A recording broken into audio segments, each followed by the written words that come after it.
لازم عشان تبقى انت ملتزم قوي ومستمر ان انت تبقى بتعمل حاجه دي كل يوم. شوف في كام واحد بيتمرن معايا بس انا بصور عادي، بتكلم عادي، مش فارق لي حد.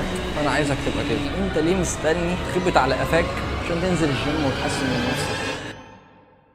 اغلب الناس بيبقى نفسها تعمل اللي انت بتعمله، يعني في ناس كتير نفسها تبدا تعمل محتوى، تتكلم، توصل رايها للناس، فانت تعمل عادي خالص بطبيعتك. طبيعي ان انا ساعات ممكن اتوتر بتاع ان في حد بيشوفني وبتاع. كمل زي ما انت عادي، اعمل محتواك عادي، تحب تعمل ده اعمله، ما تخافش من اراء الناس، نزله.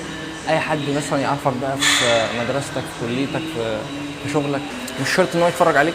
لو يتفرج عليك طز، رايه حلو تمام، رايه وحش ما يفرقلكش. في ناس بجد تحاول تحبطك، اقسم بالله انا شفت الناس دي بعينيا. الالتزام مش يا ابيض يا اسود، الالتزام ليه مراحل او ليه درجات او ليه ليفلات.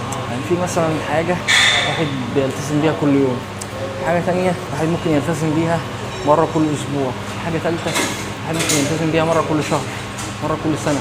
فالالتزام يعني مثلا لو بنتكلم على عاده زي الجيم يعني مثلا التزم بيه مثلا 3-4 مرات في الاسبوع، ده كده الالتزام بتاعك.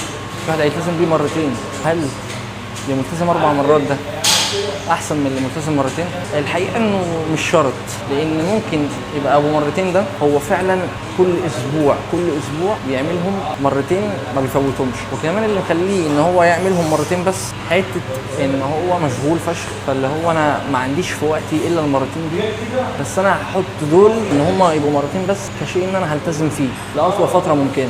ممكن ابو 4 مرات ده هو علشان يبقى احسن منه لازم احط نفس المعيار ان هو فعلا ملتزم بيه اطول فتره ممكنه.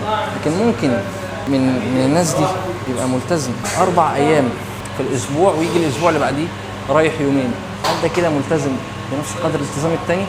انا بصراحه شايف انه لا.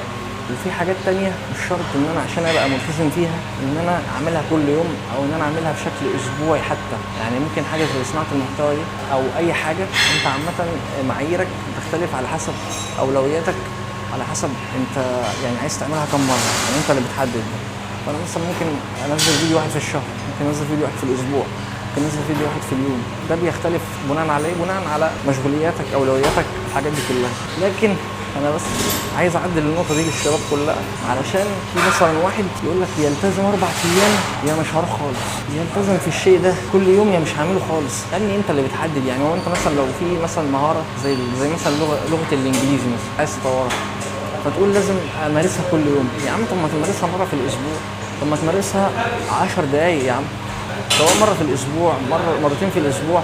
مش لازم عشان تبقى انت ملتزم قوي ومستمر ان انت تبقى بتعمل حاجه دي كل يوم. يعني الاستمراريه في ان انت تحط قدر معين تقدر تستمر فيه اطول فتره ممكنه.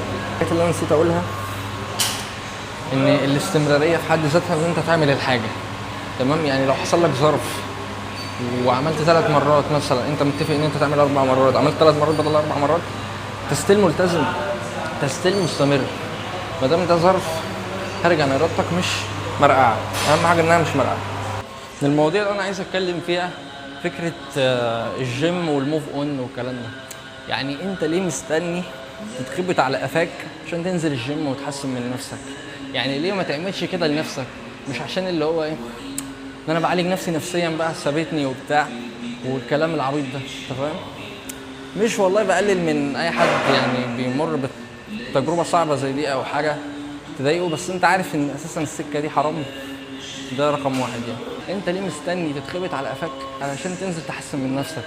يعني ليه ما تعملش الكلام ده عشان خاطر نفسك، عشان فعلا انت بتحب نفسك وعايز تحسن من نفسك؟ ليه؟ هو ده شيء كويس. انا ما قلتش حاجه، انا ما بقولش ان الموضوع ده وحش ان انت تنزل الجيم بشكل عام. انا بتكلم عن الشيء اللي خلاك تنزل الجيم، الحاجه اللي حفزتك. ليه ما يبقاش ان عشان انت بتحب نفسك وعايز تحسن من جسمك ان انت تنزل تعمل ده من غير ما تستنى ان انت ترتبط وبعد كده تسيبها او تسيبك وتنزل؟ ده الفكره اللي انا كنت عايز اتكلم فيها. الناس دايما رابطه الموف اون، مثلا في حد في كومنت في التيك توك يقول لك ايه، يقول لك دي عايزه لها كام سنه جيم دي يا دولي مثلا. هم الناس عارفه ان هو هيتخزوق وان الموضوع ده كله كده هو هيمشي. الناس فعلا رابطه حته ان انت مرتبط فان انت هتسيبها فانك هتنزل الجيم.